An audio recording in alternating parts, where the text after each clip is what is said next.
بسم الله الرحمن الرحيم. الحمد لله رب العالمين والصلاة والسلام على رسوله النبي الكريم.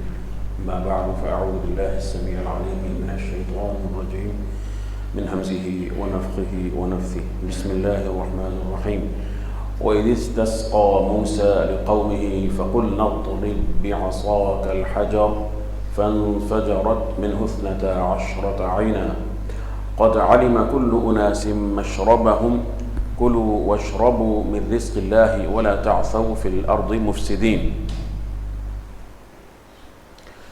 وإذ قلتم يا موسى لن نصبر على طعام واحد فادع لنا ربك يخرج لنا مما تنبت الأرض من بقلها وقثائها وفومها وعدسها وبصلها قال أتستبدلون الذي هو أدنى بالذي هو خير اهبطوا مصرا فإن لكم ما سألتم وضربت عليهم الذلة والمسكنة وباءوا بغضب من الله ذلك بأنهم كانوا يكفرون بآيات الله ويقتلون النبيين بغير الحق ذلك بما عصوا وكانوا يعتدون.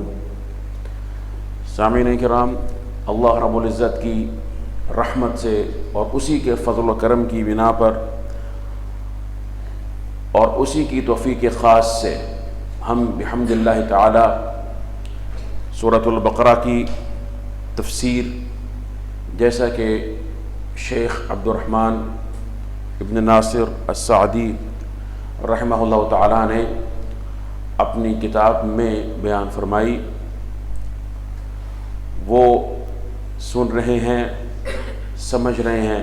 اللہ ہمیں اس پر عمل کرنے کی توفیق عطا فرما دے اور یہ جو فہم ہے یہ صحیح معنوں میں ہمارے دلوں میں اتار دے.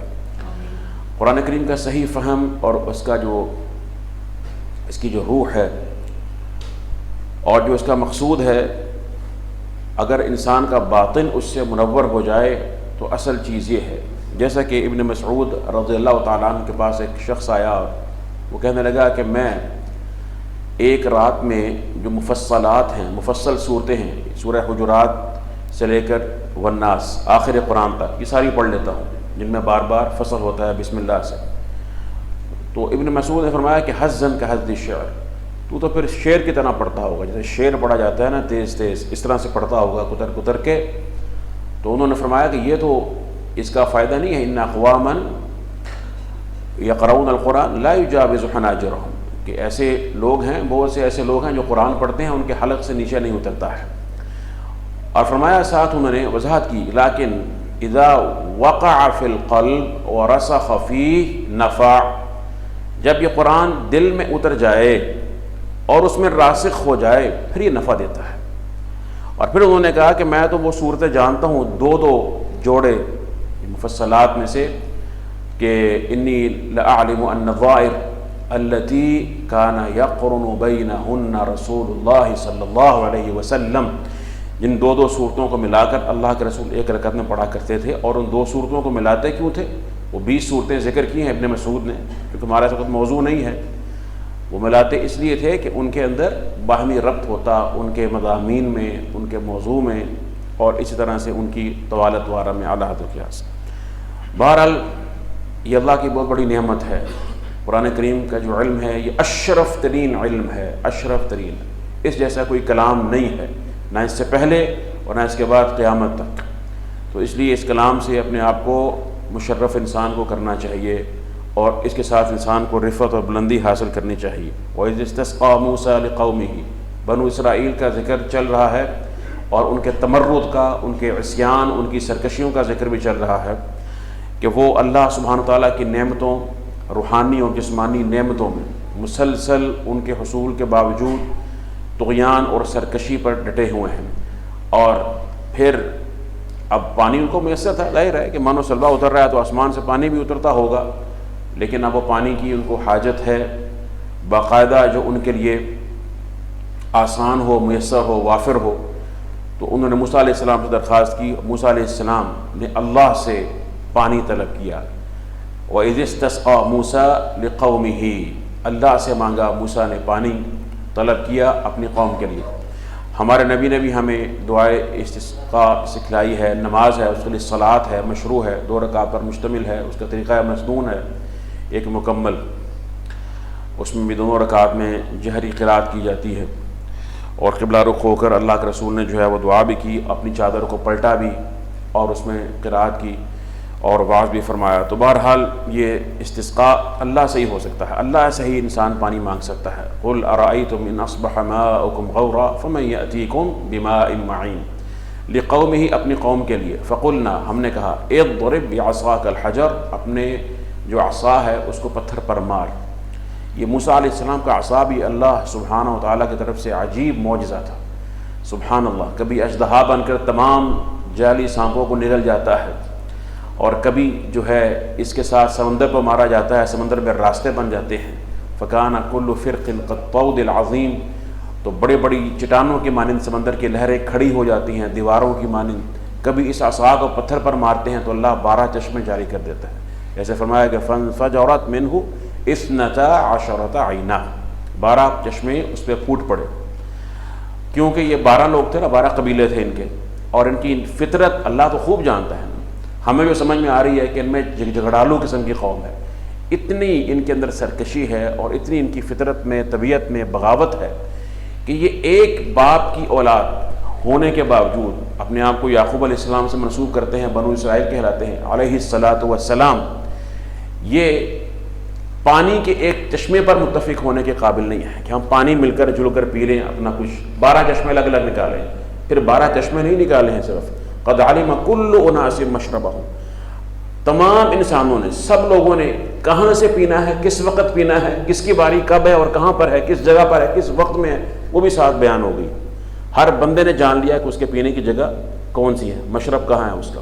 اسی بنا پر اگر یہ نہ ہو تو اس سے معلوم ہوا کہ جو ایسے جھگڑالو قسم کے لوگ ہوں، جہاں انسان کو معلوم ہو یا کوئی ایسی وجہ ہو جہاں انسان دیکھتا ہو کہ اختلاف ہونا یقینی ہے، اتفاق سے کام نہیں ہو سکتا، تو زبردستی پھر ان کو باندھنا نہیں چاہیے، ان کو الگ الگ اپنا معاملہ کر لینا چاہیے۔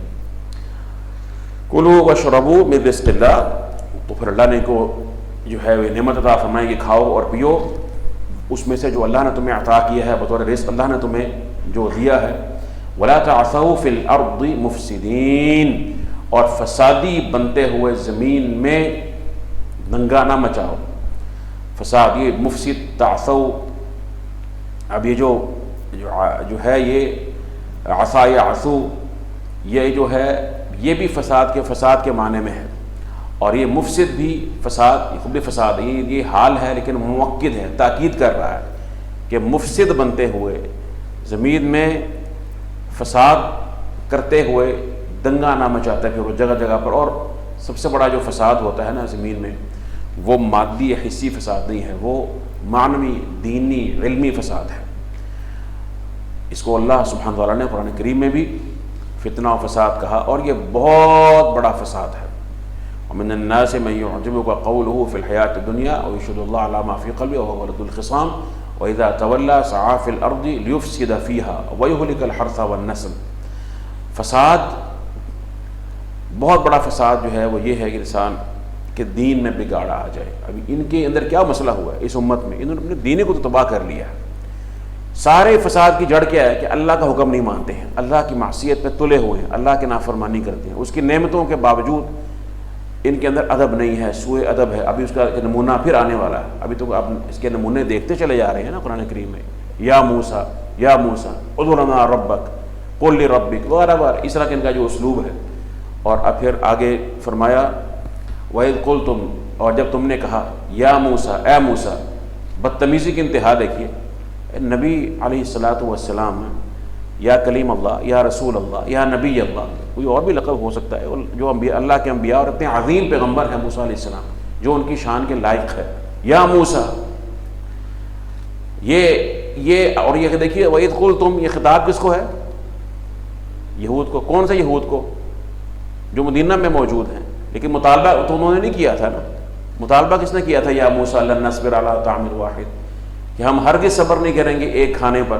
یہ مطالبہ تو ان کے بڑوں نے کیا تھا نا، لیکن خطاب کس کو ہو رہا ہے؟ ان کو۔ اس کی توجیہ شیخ صاحب آگے بیان کریں گے کہ اگر یہ کہہ دیں جواب میں کہ ہم نے تو نہیں کہا نا، یہ تو ہمارے بڑوں نے کہا تھا، تو ہم سے کیوں کہا جا رہا ہے وَإِذْ قُلْتُمْ يَا موسیٰ، کہ تم نے کہا تھا اے موسیٰ؟ اس کا جواب انشاءاللہ آگے اس کے بیان میں آ جائے گا۔ وَإِذْ قُلْتُمْ يَا موسیٰ، میں جو بات کرنا چاہ رہا ہوں بے ادبی، سوء ادب موسیٰ علیہ السلام کے ساتھ بھی، اپنے نبی کے ساتھ بھی، اور اللہ رب العزت کے ساتھ بھی۔ لَن نَصْبِرَ عَلَىٰ طَعَامٍ وَاحِدٍ، ہم ایک کھانے پر ہرگز صبر نہیں کرتے۔ کھانا تو ایک نہیں تھا، کھانے تو انواع اقسام کے تھے، من تھا، سلوا تھا، اور پھر اس کے اندر جو ہے وہ من کی کئی اقسام ہو سکتی ہیں مختلف طرح کا، جو ان کے لیے اللہ آسمان سے اتارتے یا زمین میں جو موجود ہوتا، جس طریقے سے بھی جس طرح ان کو حاصل ہوتا وہ کھانا، پرندوں کی شکل میں یا زمین کی نباتات کی شکل میں یا جو پینے کا کوئی مشروب کی شکل میں اترتا درختوں پر، جیسے کہ آپ نے سن لیا تھا، تفاسیر ہیں۔ لیکن چونکہ وہ تھا ایک نا، طعام واحد، وہ تبدیل نہیں ہوتا تھا۔ اگر کھانا ایک ہو نا، 10 ڈشیں پڑی ہوں، بوفے ہو، لیکن روز ہی آپ کو ملے، تو یہ ان کو یہ تکلیف تھی کہ روز ہی ایک ہی چیز ملتی ہے، ہمیں کوئی مختلف چیز ملنی چاہیے۔ حالانکہ اللہ کی طرف سے نعمت تھی، پہلی بات تو یہ ہے، اور اعلیٰ ترین غذا تھی، پرندوں کا گوشت تھا یا جو بھی تھا، غذائیت سے بھرپور تھا، اور بغیر کسی کوشش کے، طلب کے، پکانے کے، مسالوں کے، کسی کک کی خدمت کے، کسی مشقت کے، آگ جلائے، آگ کے حصول، کسی قسم کی مصیبت نہیں ہے، خود بخود ان کو کھانا مل رہا ہے، بغیر کسی مشقت اور بغیر کسی تھکن کے کھانا میسر ہے، اور اللہ کی نعمت ہے بطور خاص ان کے لیے، اللہ کی طرف سے ایک طرح سے ایک نعمت ہے، بہت عظیم نعمت ہے، لیکن ان کو تکلیف شروع ہوگی۔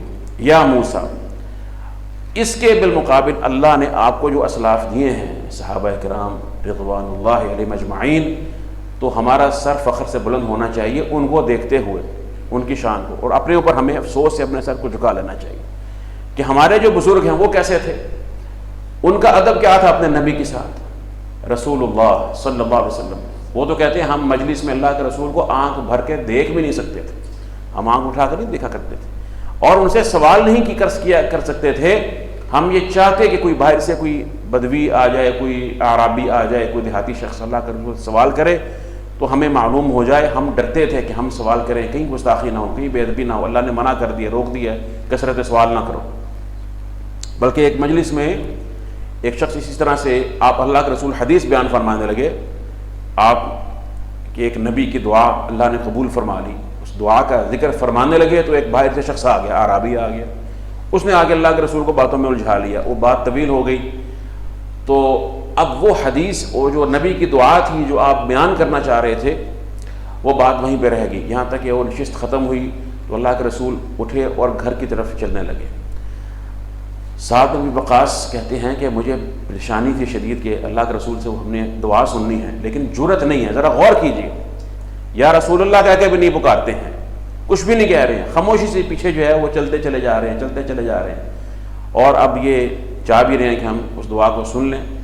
پھر وہ کہتے ہیں کہ میں نے تھوڑا سا اپنے پاؤں کو چلنا اس طرح شروع کیا کہ پاؤں ذرا زور سے زمین پر مارنے لگا، یہاں تک کہ اللہ کے رسول نے میری آواز کو سن لیا۔ آپ نے مڑ کر دیکھا، پھر مجھ سے پوچھا کہ کیا تمہاری کیا حاجت ہے؟ تو میں نے کہا اللہ کے رسول وہ ایک دعا تھی جو آپ نے بیان فرما رہے تھے، پھر وہ توقف ہو گیا۔ تو آپ نے فرمایا کہ وہ دعوت ذی النون اذ دعا وهو فی بطن الحوت، وہ یونس علیہ السلام کی دعا تھی جب مچھلی کے پیٹ میں تھے، لا الہ الا انت سبحانک انی کنت من الظالمین۔ فرمایا کہ ایسی دعا ہے کہ ما دعا بہا رجل مسلم فی شیء الا استجاب اللہ لہ، کوئی بھی مسلمان جب اس دعا کے ساتھ اللہ سے سوال کرتا ہے اللہ اس کے دعا کو قبول فرما لیتا ہے، اس کا سوال سن لیتا ہے۔ یہ ادب تھا صحابہ کرام کو، اور کثیر مثالیں ہیں آپ کو تو علم میں ہیں، کثیر مثالیں ہیں۔ بہرحال یہ ان کا ادب ہے، سوء ادب ہے، بدتمیز اجڑ لوگ ہیں۔ یہ نہیں کہ علم نہیں ہے، پڑھے لکھے جاہل ہیں نا، یہود جو ہیں یہ پڑھے لکھے ہوئے، بڑے اپنے آپ کو مہذب اور اپنے آپ کو چنی ہوئی اور برگزیدہ قوم کہتے اور اپنے آباء پر فخر کرتے۔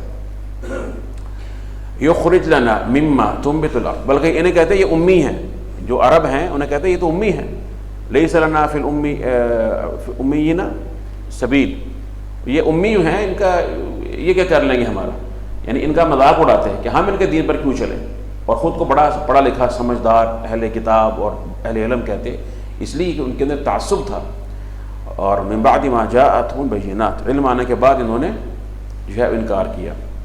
تو انہوں نے کہا جی اپنے رب سے کہا فادع لنا ربک، جیسے رب ان کا کچھ نہیں جو ہے وہ ان سے تعلق رکھتا، معاذ اللہ، رب ان کا رب نہیں ہے، صرف اللہ کے رسول موسیٰ کا رب۔ اپنے رب کو پکار، اس سے دعا کر، یخرج لنا کہ نکالے وہ ہمارے لیے، مما تنبت الارض اس میں سے جو زمین اگاتی ہے، من بقلها وقثائها وفومها وعدسها وبصلها۔ اب چیزیں کیا مانگ رہے ہیں؟ زمین کیا اگاتی ہے؟ کن کن اشیاء میں سے؟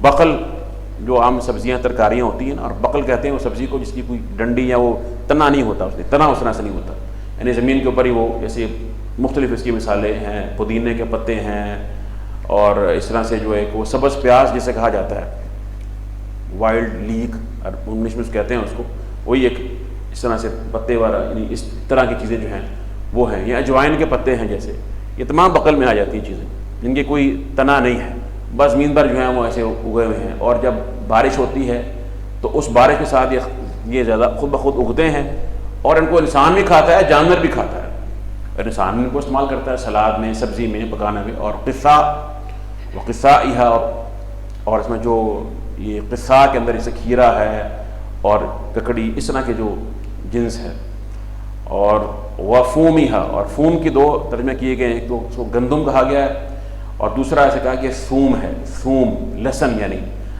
تو عربی میں فا اور سا اکثر تبدیل ہو جاتے ہیں، جیسے جدث ہے نا، جدث کہتے ہیں قبر کو، اور جدف بھی قبر کے معنی میں استعمال ہو جاتا ہے، فا اور فا کا ابدال ہو جاتا ہے۔ تو یہ کچھ نے کہا کہ اس سے مراد لہسن ہے، وعدسیہا اور مسور اور بصلیہا اور پیاز، یہ مانگا ہے، یہ اللہ سے انہوں نے مانگا ہے، یعنی اس کو کچھ چیزیں ایسی ہیں کہ جو جانور بھی کھا لیتا ہے خود بخود، اور انسان بھی اسے کھا سکتا ہے، کوئی شک نہیں، بھی اللہ کی طرف سے نعمت ہے، لیکن ان کی سوچ دیکھیں، اور ان کی جو اپروچ ہے، جو ان کی ذہنی جو ان کی یعنی اپروچ ہے، اور جو جہاں تک یہ سوچتے ہیں وہ اس کو وسعت کو دیکھیے کہ کتنی ان کے ہاں رذالت موجود ہے، والعیاذ باللہ من ذلک۔ یہ تب ہوتا ہے جب انسان اللہ کی نافرمانی کرتا ہے اور اس طرح سے جرأت کرتا ہے۔ تو اور موسیٰ نے کہا قال اتستبدلون الذی هو ادنی بالذی هو خیر، کیا تم اللہ سے وہ شے مانگتے ہو اس کے جو کہ حقیر ہے، اس کے بدلے میں جو بہتر ہے؟ ظاہر ہے کہ اللہ کی طرف سے جو چیز میسر ہے، من و سلوہ ہے، پانی مل گیا ہے، 12 چشمے پھوٹ گئے ہیں، پانی الگ الگ تو میسر آ گیا، تمام نعمتیں ہیں، ان کو چھوڑ کر تم یہ ایک حقیر چیز طلب کرتے ہو۔ اہبطوا مصر، ایسے کرو کسی بھی شہر میں اتر جاؤ، کسی بھی مصر، یہ مصر سے مراد وہ مصر نہیں ہے، کیونکہ یہ کسی بھی قراءت متواترہ میں سے مجھے یہ مصرن جو ہے تنوین کے ساتھ ہے نا، تنوین ہے یہاں پہ 2 زبر ہیں، مجھے جو ہے تنوین کے بغیر نہیں ملا کوئی صحیح قراءت، شاذہ میں ہو سکتا ہے۔ یہ تنوین کا مطلب یہ ہے کہ اس سے مراد کوئی بھی شہر ہے، وہ مصر نہیں ہے۔ اگر وہ مصر ہو نا جو معروف ہے اس میں تنوین نہیں ہوگی، جیسے کہ آپ کو پتا ہے کہ ادخلوا مصر، سورہ یوسف میں آتا ہے ادخلوا مصر انشاءاللہ آمنین، اس سے مراد وہ مصر ہے، اس پر کیا ہے؟ صرف زبر ہے، تنوین نہیں ہے۔ تو تنوین سے کا مطلب یہاں پر یہ ہے سادہ الفاظ میں، اس سے مراد کوئی بھی شہر، یعنی یہ چیزیں وہ ہیں جو ہر شہر میں مل جاتی ہیں، کہیں جاؤ گے جہاں لوگ اگاتے ہیں یا اگتی ہیں یا ایسی جہاں پہ ماحول موجود ہے وہاں تم مل جائیں۔ فَإِنَّ لَكُمْ مَا سَأَلْتُمْ، بس تمہارے لیے یقیناً وہاں پر ہے جو تم نے مانگا۔ وَضُرِبَتْ عَلَيْهِمُ الذِّلَّةُ وَالْمَسْكَنَةُ، تو ان پر جو ہے وہ مسلط کر دی گئی کیا؟ ذلت اور فقر، تنگ دستی، محتاجی۔ وَبَاءُوا بِغَضَبٍ مِّنَ اللَّهِ، اور یہ اللہ کے طرف سے عظیم غضب لے کر لوٹے۔ ذَلِكَ بِأَنَّهُمْ كَانُوا يَكْفُرُونَ بِآيَاتِ اللَّهِ، یہ اس لیے کہ یہ اللہ کی آیات سے آگے کفر کیا کرتے تھے، اور وَيَقْتُلُونَ النَّبِيِّينَ بِغَيْرِ الْحَقِّ، اور انبیاء علیہ السلام کو قتل کرتے تھے بغیر حق کے۔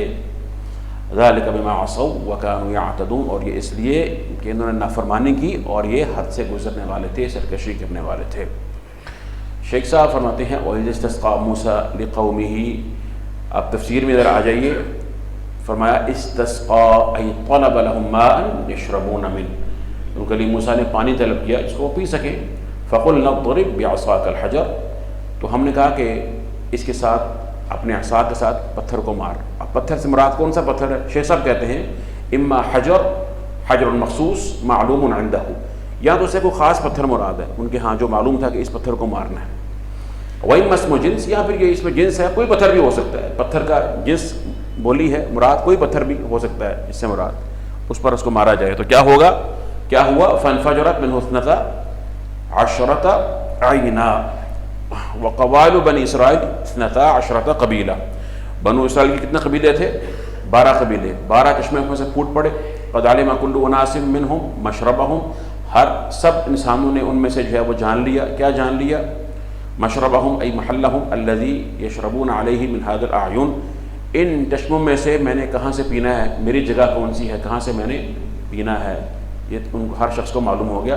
اس لیے فلا یزاحم بعضهم بعضا بل یشربونہ متہنئین لا متکبرین، تاکہ وہ ایک دوسرے پر چڑھ نہ دوڑیں، کوئی رش نہ ہو کہ وہ دوسرے کو کی بنا پر جو ہے وہ دھگم پیل ہو، بلکہ وہ اس کو بڑے خوشگوار انداز سے پئیں، بغیر کسی جو ہے پریشانی کے اور بغیر کسی جو ہے وہ مسئلہ کے اور آپس میں رنجیدگی کے.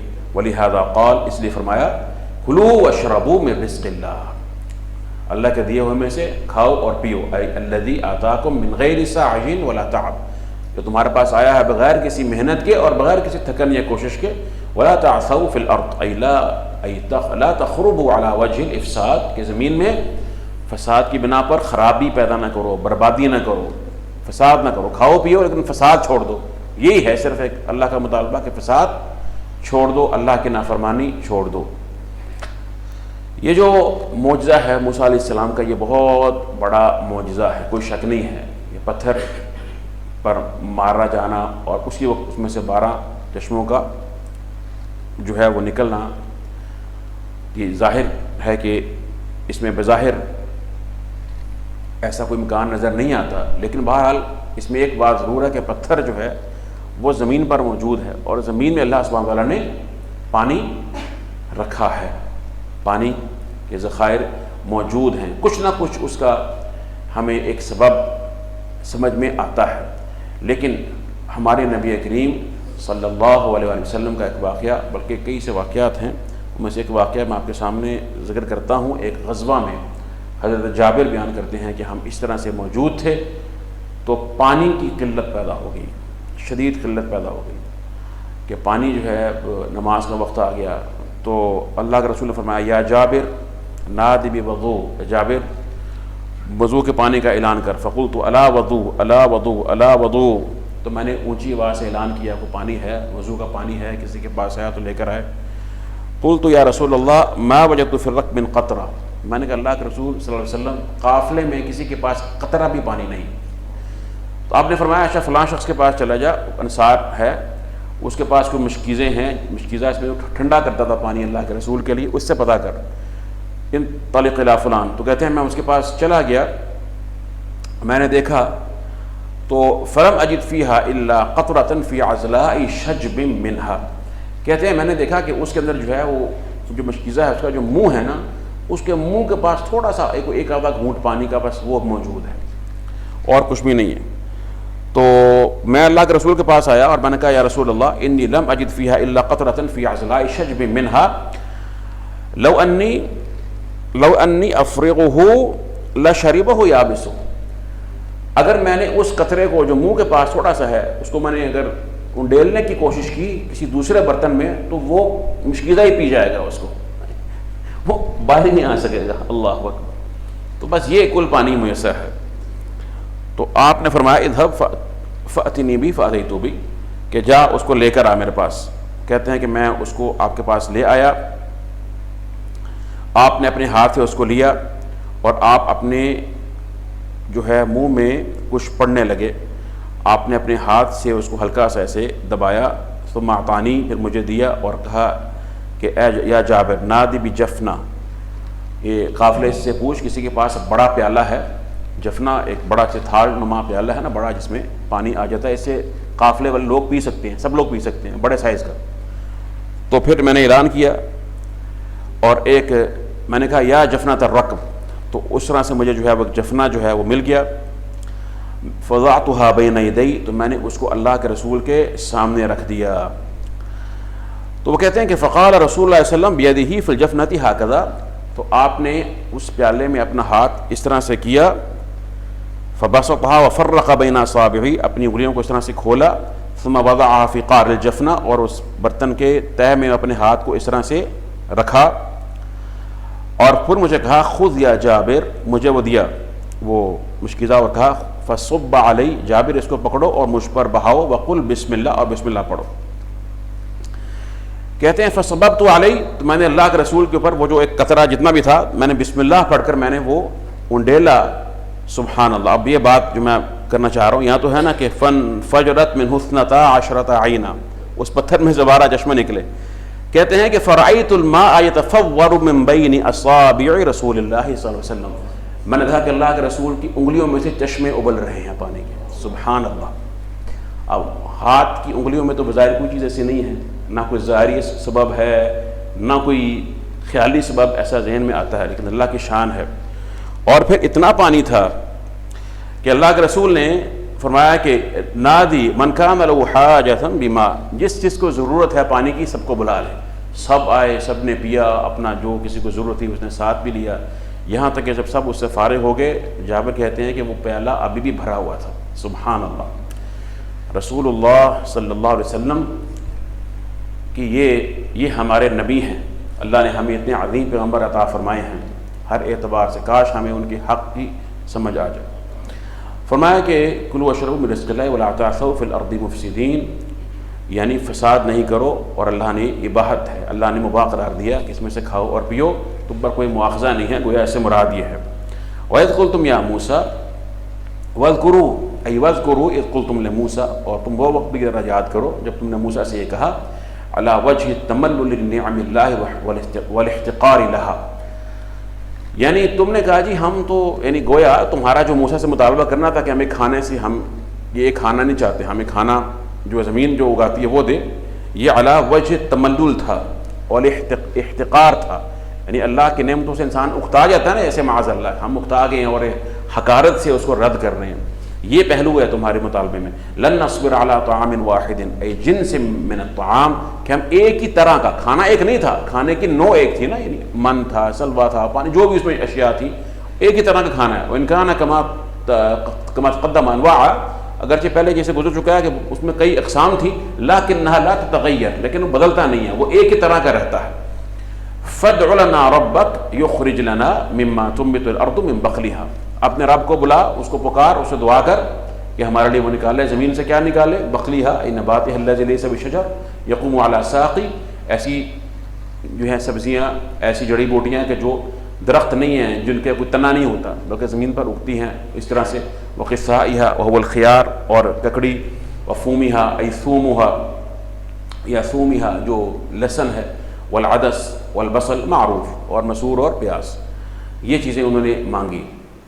قال لهم موسیٰ، موسیٰ نے کہا اتستبدلون الذی هو ادنی، کیا تم حقیر شے کا بدل طلب کرتے ہو، وهو الاطعمۃ المذکورہ، یعنی تم نے جو چیزیں مانگی ہیں کھانے کے لیے وہ ایک حقیر ہیں، اس کے مقابلے میں بالذی هو خیر، اس کے بدل جو کہ اس سے بہت بہتر ہے اور اعلیٰ ہے، وهو المن والسلوى فهذا غیر لائق بکم، یہ تمہارے لائق بالکل نہیں ہے، ہرگز نہیں ہے. فإن هذه الأطعمة التي طلبتم، کیونکہ جو شے تم نے کھانے پینے کی مانگی ہیں، أي مصر هبطتموه وجدتموها، تم کسی بھی شہر میں اتر جاؤ تم وہاں پر ان چیزوں کو پالو گے، تمہیں وہاں مل جائیں گی. یہ تو کوئی چیز نہیں ہے کہ جو وہ خاص ہو، اللہ کی طرف سے خاص میزبانی.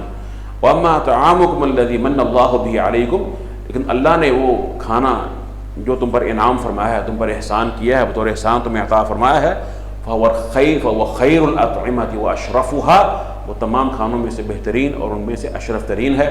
فكيف تطلبون به بدلا، تو تم کس طرح سے اس کے بدل ایک حقیر شے طلب کرتے ہو. ولما كان الذي جرى منهم فيه أكبر دليل على قلة صبرهم واحتقارهم لأوامر الله ونعمه، جب یہ جو معاملہ ان سے جاری ہوا، جو انہوں نے عمل یہ کیا، اس میں ایک سب سے بڑی دلیل کس بات پر ہے کہ ان کے ہاں صبر کی قلت ہے، صبر نہیں ہے، بالکل نہیں ہے. یہاں تک کہ اللہ کی نعمت پر بھی صبر نہیں ہے. اطاعت پر صبر کرنا، گناہ سے رکنے پر صبر کرنا دور کی بات ہے، اللہ کی جو نعمت ان کو میسر ہے اس پر بھی صبر نہیں کر سکتے ہیں، اور اللہ کے اوامر کو حقیر جانتے ہیں. جازاہم من جنس عملہم، اللہ نے ان کو اسی جنس سے اس کا عذاب دے دیا. یعنی اللہ کی سنت ہے الجزاء من جنس العمل، انسان جیسا عمل کرتا ہے نا اس پہ پھر اگر دنیا و آخرت میں اللہ کا کوئی عذاب آتا ہے تو وہ اسی جنس سے ہوتا ہے. مثلا انہوں نے جب حقارت کا اظہار کیا اللہ کی نعمتوں کے بالمقابل ان کو حقیر جانا، فرمایا ضربت علیہم الذلۃ والمسکنہ، ان پر مسلط کر دی گئی کیا؟ ذلت اور مسکنت۔ ذلت کیا ہوتی ہے؟ عزت کے مقابلے میں ذلت ہوتی ہے۔ عزت ہے کسی کے مقابلے میں برتری، اور ذلت ہے کسی کے مقابلے میں کمتری، حقارت۔ تو یہ جو مطلقاً برتری ہے، یہ کمال برتری ہے جو ہر ایک کے مقابلے میں ہو، وہ کس کے لیے ہے؟ وہ صرف کس کے لیے ہے؟ اللہ کے لیے۔ للہ العزت جمیعا، من کان یرید العزت فللہ العزت جمیعا۔ عزت سب کی سب اللہ کے لیے، جس کو وہ چاہے اور جتنی چاہے جیسے چاہے وہ عطا کر دے، ٹھیک ہے؟ یہ کسی انسان کے اختیار میں نہیں ہے۔ تو وہ یہ تم پر جو ہے وہ ذلت مسلط کر دے گی۔ ذلت کون سی؟ التی تشاہد علی ظاہر ابدانہم، جو تمہارے جسموں پر، تمہارے چہروں پر نظر آتی ہے۔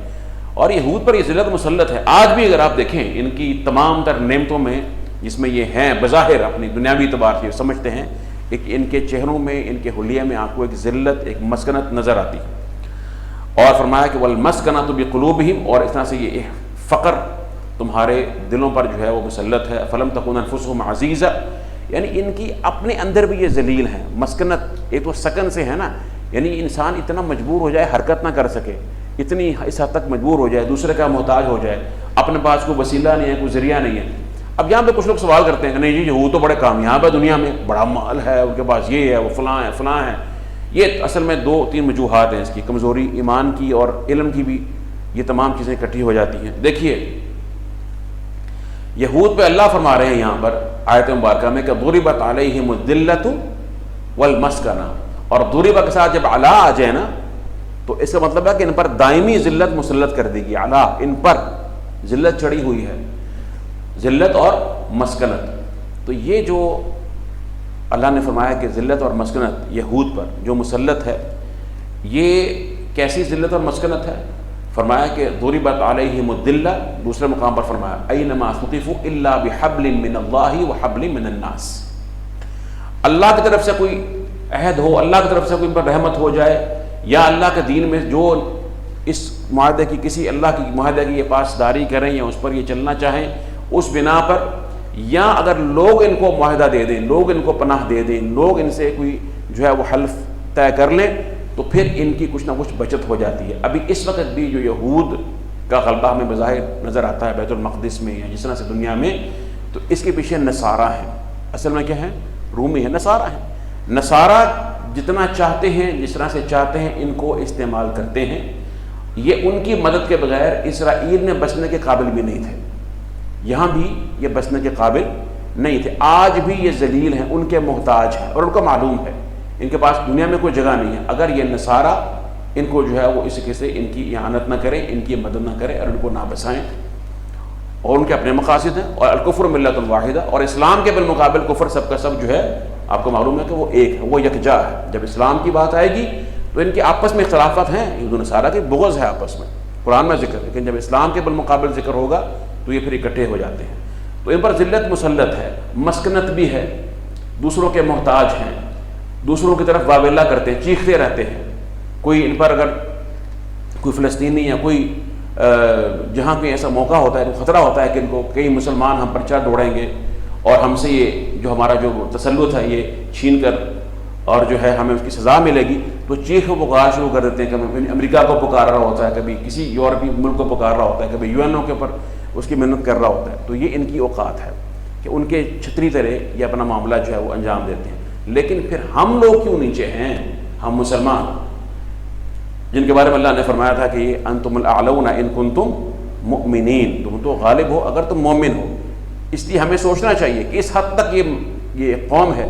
اللہ نے کئی مقام پر فرمایا قرآن کریم میں کہ ان پر ذلت اور مسکنت مسلط کر دی گئی ہے، ذلت اور مسکنت مسلط کر دی، تو پھر ہم ان کے مقابلے میں کیوں اس وقت معاذ اللہ بالعموم مسلمان جو ہیں الا ماشاء اللہ وہ کیوں ذلیل ہیں؟ اس بنا پر انہوں نے اپنے دین کو چھوڑ دیا۔ انہوں نے اپنے دین کو جب چھوڑا، اپنے اللہ سے وفاداری نہیں کی، تو پھر ان پر جو ہے یہ تمام چیزیں مسلط ہو گئیں۔ اور یہ جس طرح سے یہ لوگ مانگتے پھرتے تھے اس وقت، ہمیں جو ہے وہ ترکاری چاہیے، ہمیں جو ہے وہ زمین کا وہ فلاں کھیتی چاہیے، اور اعلیٰ چیز کو چھوڑ دیا۔ یہی اللہ کے رسول کا فرمان ہے کہ اذا تبایعتم بالعین ورضیتم بالزرع وترکتم الجہاد سلط اللہ اخذتم اذناب البقر سلط اللہ علیکم ذلا لا ينزعوا حتى ترجعوا الى دینکم. جب تم بھی سودی خرید و فروخت شروع کر دو گے اور کھیتی باڑی پر قناعت کر لو گے, جہاد کو چھوڑ دو گے اور بیلوں کے دمیں پکڑ لو گے, یعنی تم بھی جب اس طرح سے, ان کا بھی سوچ یہی تھی نا کہ اعلیٰ کو چھوڑا ہے اور کہاں پہ قناعت کر لی ہے, بس جو زمین میں ہوتا ہے وہ مل جائے ہمیں اور ادنا پر. تو یہ چھوٹی پست ذہنیت کی نشانی ہے. اور تم بھی جب اپنے اصل بڑے بڑے مقاصد کو چھوڑ دو گے اور چھوٹی حقیر شے پر قناعت کر لو گے, اور اللہ کے جو دین کی سربلندی کے لیے انسان کو جو کوشش کرنی ہے, بڑے بڑے مقاصد ہیں, علم ہے, تعلم ہے, دعوت اللہ ہے, امر بالمعروف ہے, نہی عن المنکر ہے, یہ اشیاء صبر اور اعلیٰ ہمت کا تقاضا کرتی ہیں. یہ اشیاء ایک بلند عزم مانگتی ہیں. دنیا میں جب تم آتے ہو تمہارا عزم کیا ہے کہ بڑے بڑے بنگلے ہوں, گاڑیاں ہوں, اشیاء ہوں, مال و دولت ہو. جب دین کی طرف تم آتے ہو تمہاری سوچ اور تمہارا عزم جو ہے وہ چھوٹا ہو, تمہاری ہمت چھوٹی ہو. اللہ کو یہ پسند نہیں ہے. حدیث میں ہے, اللہ کے رسول نے فرمایا کہ ان اللہ تعالیٰ یحب معالی الامور و اشرافها. ذرا غور کیجیے, یہی بات شیخ صاحب یہاں پہ کر رہے ہیں. دیکھیے کیا فرمایا, کہتے ہیں فلم تکن انفسهم عزیزا. ان کے اپنے نفس ان کے لیے جو ہے وہ قابل قدر نہیں تھے, ان میں کوئی عزت نہیں تھی. کہ ہمارے یہود کی مثال ہے, اپنے اندر بھی وہ ذلیل تھے کہ وہ ان کو کیا چاہیے, وہی فرعون کی قوم میں جو ذلت مسلط ہے, کبھی بچھڑے کو معبود بنا رہے ہیں, کبھی کچھ کر رہے ہیں, کبھی وہ نعمتیں چھوڑ کر اس کو طرف بھاگ رہے ہیں. ولا لهم همم عالیہ, نہ ان کی ہمت ہی عالی تھی, ان کا جو مقصد ارادہ تھا, ان کا جو عزم تھا وہ بھی عالی بلند نہیں تھا. چھوٹے چھوٹے عزائم, چھوٹی پس سوچ کے مالک تھے. یہی شیخ بیان کر رہے ہیں. بل انفسهم انفس مہینہ وہممهم ارض الہمم, بلکہ ان کے جو نفوس تھے وہ انتہائی ذلیل قسم کے نفوس تھے اور ان کی ہمتیں انتہائی پست ہمتیں تھیں. ہمیں اس کے مقابل ہمارے رسول نے کیا حکم دیا, فرمایا ان اللہ تعالیٰ یحب معالی الامور و اشرافها ویکرہ صفصافها.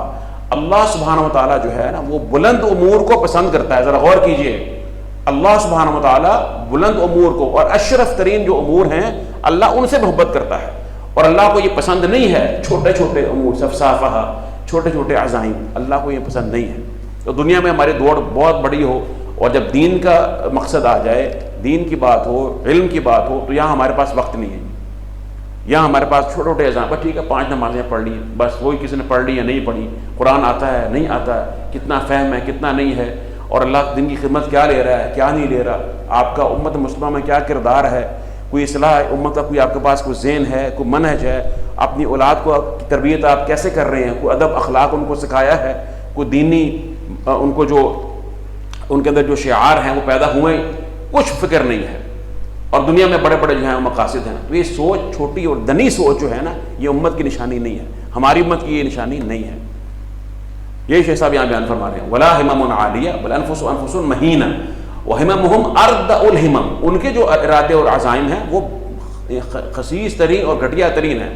وباؤوا بغضب من اللہ, اور وہ اللہ کا غضب لے کے لوٹے. لم تکن غنیمتہم التی رجعوا بها وفازوا الا ان رجعوا بسخطہ علیہم. کوئی ایسی کوئی ان کے لیے کوئی غنیمت یا کوئی خیر کی چیز نہیں تھی جو نعمت ہو جس کو لے کر وہ لوٹے ہیں اپنے اس کفر کے ساتھ, بلکہ کیا کیا کہ اللہ کا غضب لے کر لوٹے ہیں. فبئست الغنیمۃ غنیمتہم وبئست الحالۃ حالتہم. بس کیا ہی بدترین ان کا یہ مال و متاع ہے جو انہوں نے حاصل کیا, اور کیا ہی بدترین غنیمت ہے, اور کیا ہی بدترین ان کا حال ہے جو ان کا حال ہے. ذالک, قرآن کہتا ہے ذالک, یہ جو ساری بات پیچھے پڑی ہے نا, ذالک کا اشارہ کر رہا ہے اس کی طرف.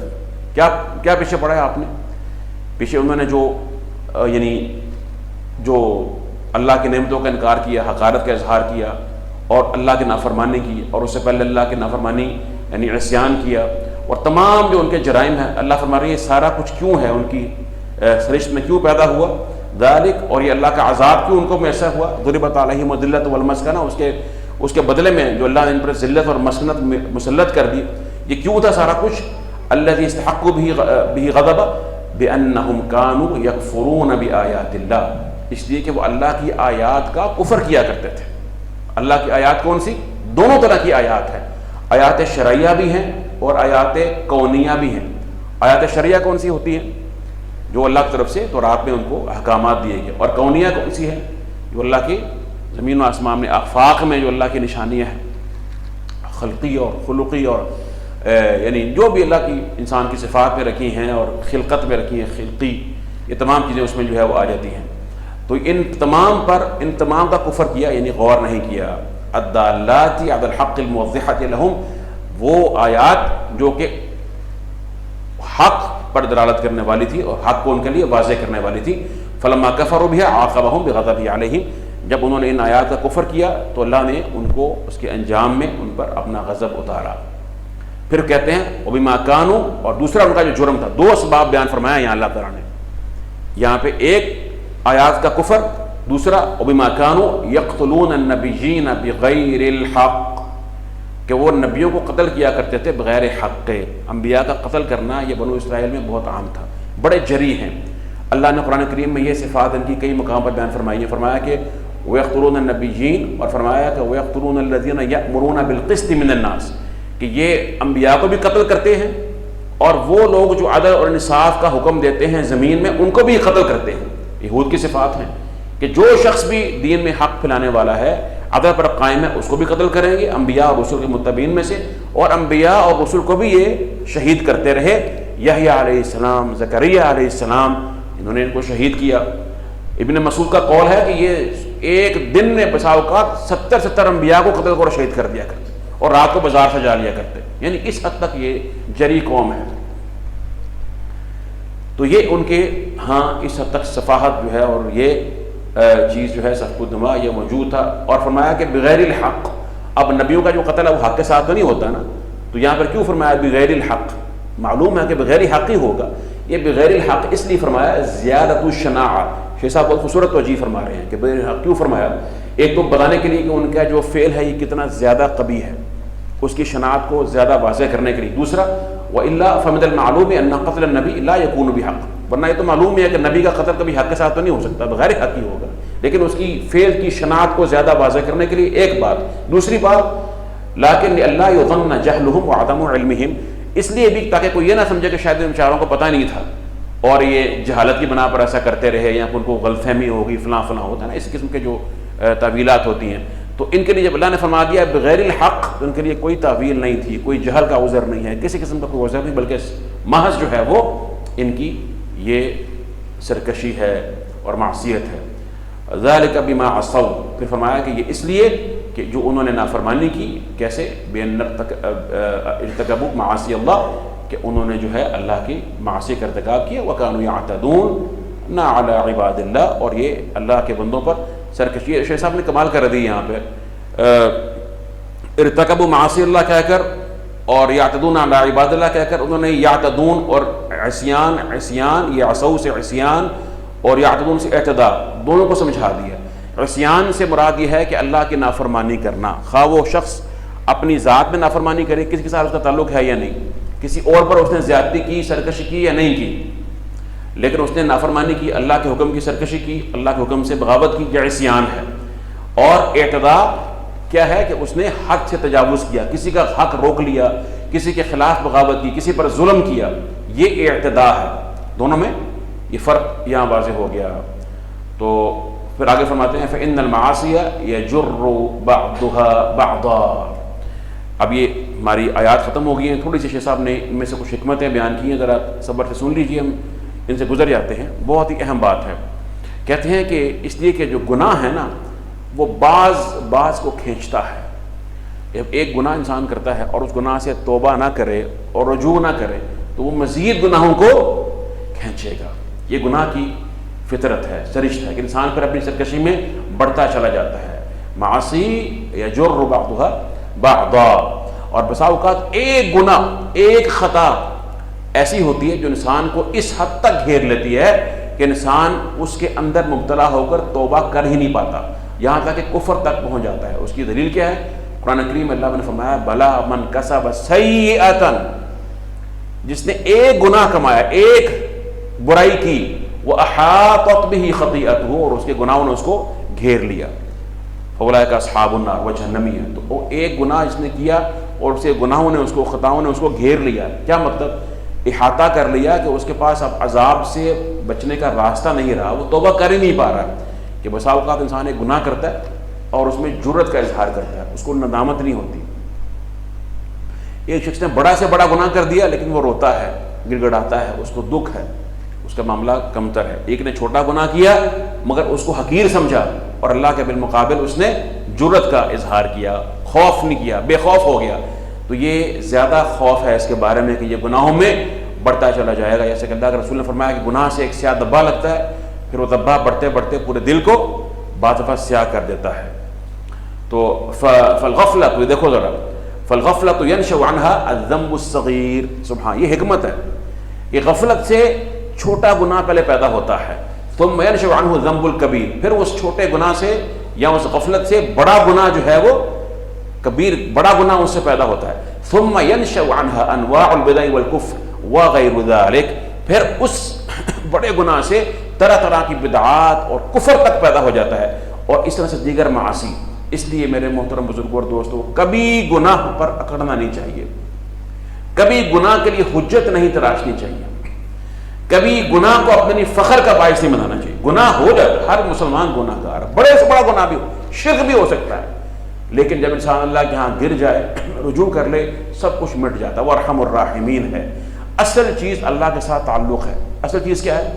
اللہ کے حق کو پہچاننا ہے، اس کی عظمت اور اس کے جلال کو پہچاننا ہے، اپنی حقیقت کو سمجھنا ہے کہ میں اللہ کا بندہ، میں حقیر ہوں، میں اس لیے دنیا میں آیا ہوں کہ میرے جسم پر صرف اس کا حق ہے، میرے روح پر، میرے باطن پر، میرے ظاہر پر صرف اسی کا حکم چلتا ہے اور کسی کا حکم نہیں چلتا. یہ اگر عقیدہ ہے، پھر گناہ ہوتا بھی جائے گا، انسان روتا رہے گا، اللہ معاف کرتا رہے گا، وہ معاف کرنے والی ذات ہے. لیکن اگر انسان میں اکڑ آ جائے اور بے پرواہ ہو جائے، غافل ہو جائے، یہ غفلت جو ہے یہ خطرناک ہے، یہ مہلک ہے.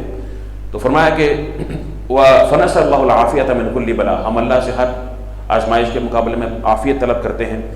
اب یہاں سے شیخ صاحب نے کچھ اس کے بارے میں نے آپ سے کہا تھا شروع میں کچھ حکمتیں بیان کریں گے، کیونکہ اس کے بعد موضوع ایک دم سے تبدیل ہوگا. اگلی آیت میں جو ہمارے آئندہ درس میں انشاءاللہ آئے گی، اس میں موضوع تبدیل ہے.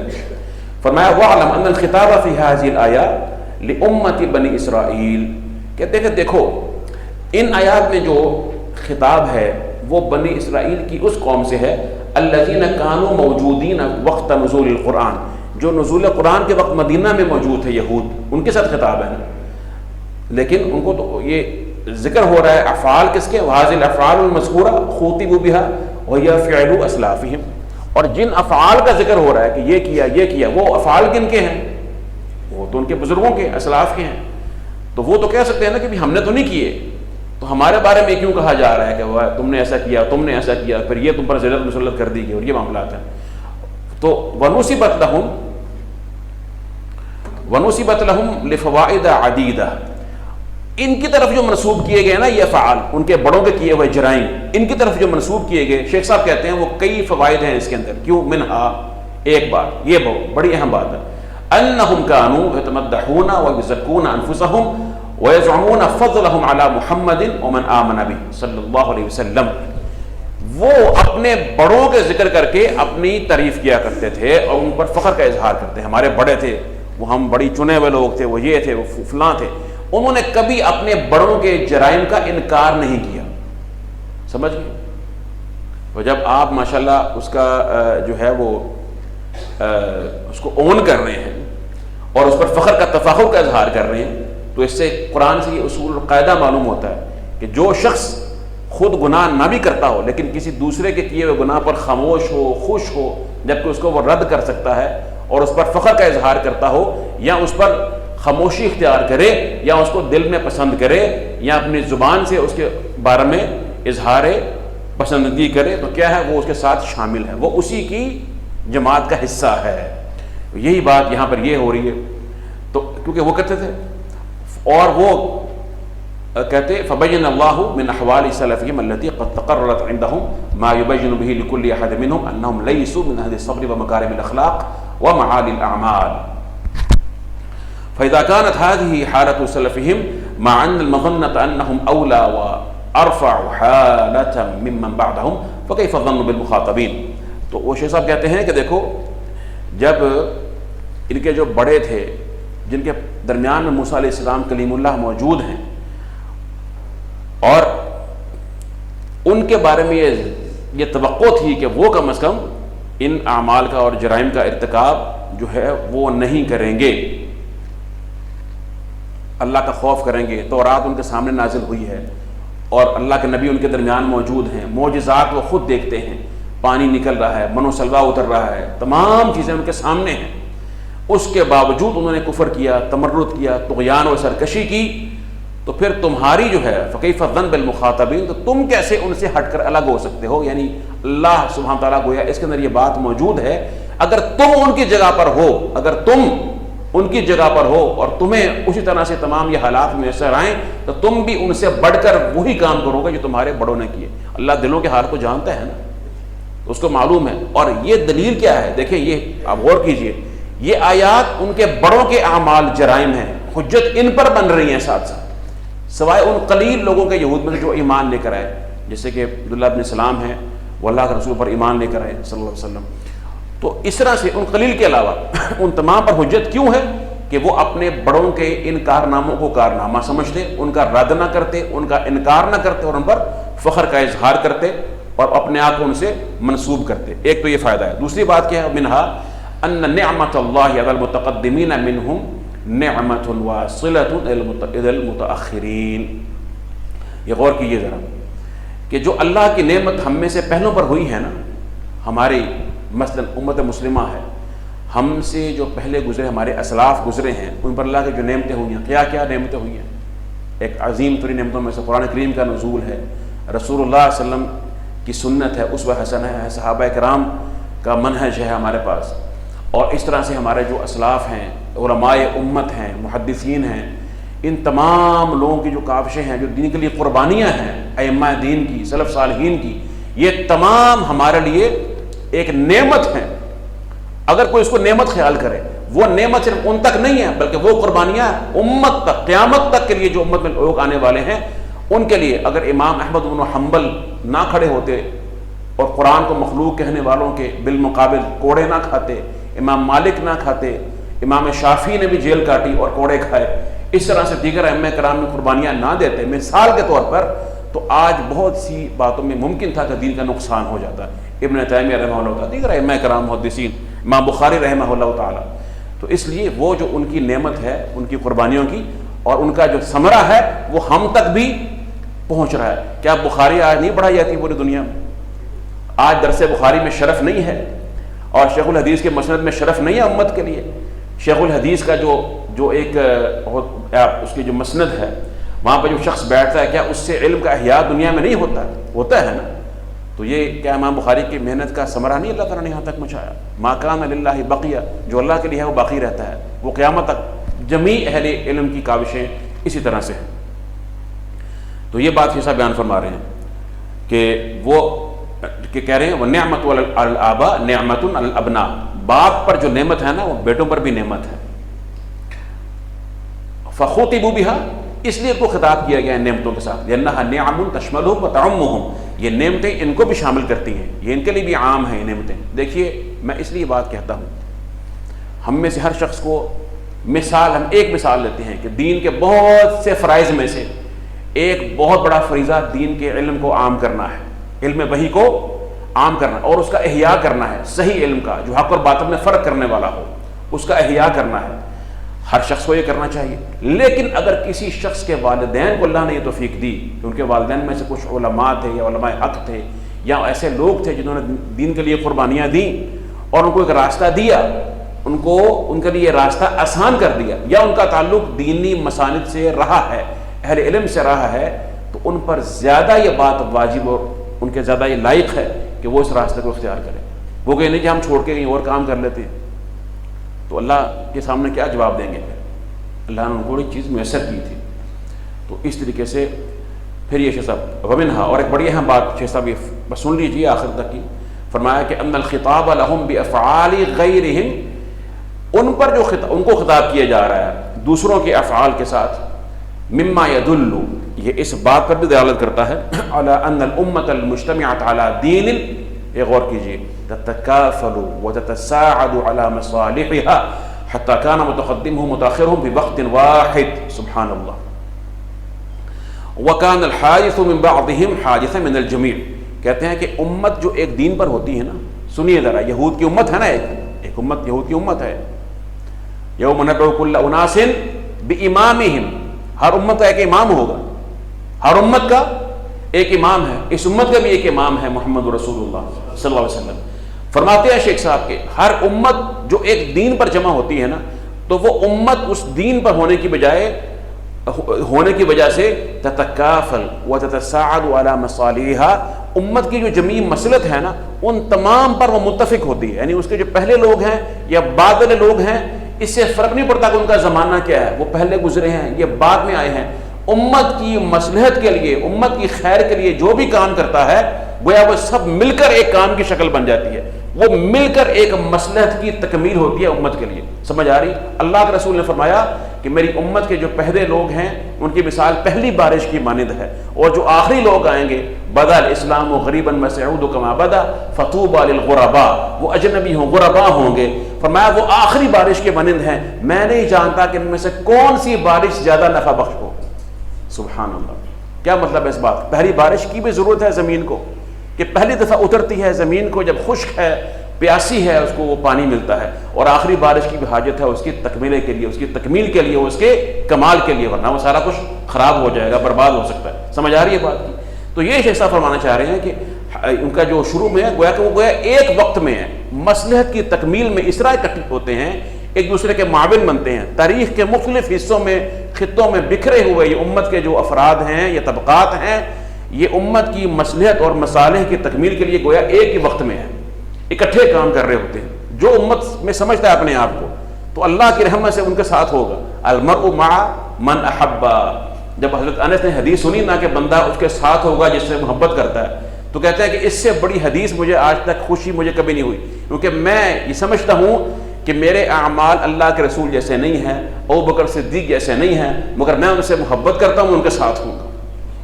اور محبت کا مطلب یہ نہیں کہ صدقہ یا رسول اللہ، نہیں، حقیقتاً وہ سنت پر عمل کرے، اس علم کو حاصل کرے، اور اس دین کے لیے جو آپ نے سکھایا اس کے لیے وہ کھڑا ہو۔ تو بہرحال یہ چیز ہے۔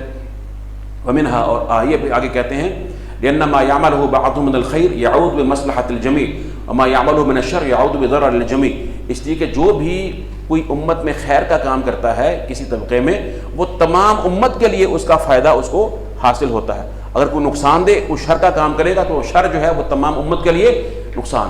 جن لوگوں نے اوائل اسلام میں، یہ جبریہ، قدریہ، خارجیت تھی، روافظ تھے، جو فتنے اوائل اسلام میں پیدا ہوئے، اعتزال تھا، جن لوگوں نے پیدا کیے، آج تک امت کے لیے وہ وال بنے ہوئے ہیں کہ نہیں؟ ان کی بنا پر کتنے کثیر فرقے، شر تھا نا، شروع کیا تو جن نے اس شر کو قبول کیا وہ شر ابھی تک چلتا آ رہا ہے، اور اس طرح سے وہ تمام امت کے نقصان کا باعث ہے، اور جو خیر تھی وہ بھی تمام کے لیے۔ تو آگے فرماتے ہیں کہ وَمِنْهَا أَنَّ أَفْعَالَهُمْ أَكْثَرَهَا لَمْ يُنْكِرُوهَا، ہاں یہ بڑی بات، اہم بات ہے کہ اس لیے اللہ ان کو خطاب کر رہے ہیں، ان یہود کو جو مدینے میں ہیں، اور جرائم ان کے آباء و اجداد کے ذکر کر رہے ہیں کہ اکثر ان کے جو افعال تھے، جو مجرمانہ افعال تھے، ان کا انکار یہ نہیں کرتے تھے۔ انہوں نے کبھی نہیں کہا کہ انہوں نے غلط کیا، موسیٰ علیہ السلام کے ساتھ سوء ادب کی، اللہ کے ساتھ سوء ادب کی، اور یہ معاملات کیے۔ والراضی بالمعصیہ شریک للعاصی، اور جو معصیت میں راضی ہوتا ہے نا وہ گناہ گار کا شریک ہوتا ہے۔ سمجھ آگئی بات؟ جو کسی گناہ پر راضی ہوتا ہے وہ گناہ گار کا شریک جرم ہوتا ہے۔ یہ قرآن کا اصول شیخ صاحب بیان کر رہے ہیں۔ الی غیر ذلک من الحکم التی لا یعلمها الا اللہ، اس طرح کے دیگر جو ہیں وہ کثیر حکمتیں ہیں جو اللہ کے سوا کوئی نہیں جانتا۔ یہاں تک بات ختم ہو گئی ہے، آگے ہمارے بھائی نے شاید دوبارہ اس کو رپیٹ کر دیا ہے۔ تو بس یہ چیز ہے، ذالک بما عصوا وکانوا یعتدون۔ اب ذرا گنیے نا کہ یہاں پر 6 چیزیں آج ذکر ہوئی ہیں۔ پہلی چیز اگر ہم آج غور کریں تو اب یہ نہیں، آج کے علاوہ جو سابقہ درس ہے اس کو ملا لیجئے، تو 6 جرائم بڑے بڑے۔ ایک انہوں نے قول تبدیل کیا، اللہ نے کہا کہ قریے میں داخل ہو جاؤ، یہ کہنا ہے، فبدل الذین ظلموا قولا غیر الذی قیل لهم، قول تبدیل کر دیا، فعل تبدیل کر دیا۔ دوسرا پھر کیا کیا، انہوں نے کہا کہ ہمیں منو سلوا نہیں چاہیے، اس کھانے کا بھی انہوں نے انکار کر دیا۔ موسیٰ علیہ السلام کی جو ہے وہ توہین کی، اور اسی طرح سے پھر ذالک بما عصوا وکانوا یعتدون، انہوں نے عصیان کیا، نافرمانی کی، اعتداء، سرکشی کی، اور یقتلون النبیین بغیر حق، انبیاء کو قتل کیا۔ تو 6 جرائم ان کا ذکر ہو گئے بڑے بڑے، اور یہ انبیاء کو قتل کرتے ہیں، قتل کرتے تھے، اور یہ قتل کرنا ان کی سرشت میں تھا۔ ہمارے نبی کریم کو بھی صلی اللہ علیہ وسلم یہود نے ہی قتل کرنے کی سازش کی، آپ کو زہر کھلایا، اللہ کے حکم سے اس زہر نے وقتی طور پر جو ہے وہ اثر نہیں کیا، لیکن آپ کی جب وفات ہوئی تو آپ فرماتے تھے کہ اس وقت میں اپنی جو رگ جان ہے اس زہر کے اثر سے کٹتی ہوئی محسوس کرتا ہوں۔ تو ہمارے نبی کریم انشاءاللہ شہید ہیں، اور یہ جو یہود ہیں یہ اس سازش میں، ان کی شہادت میں یہ سبب بنے، یہ شریک ہیں۔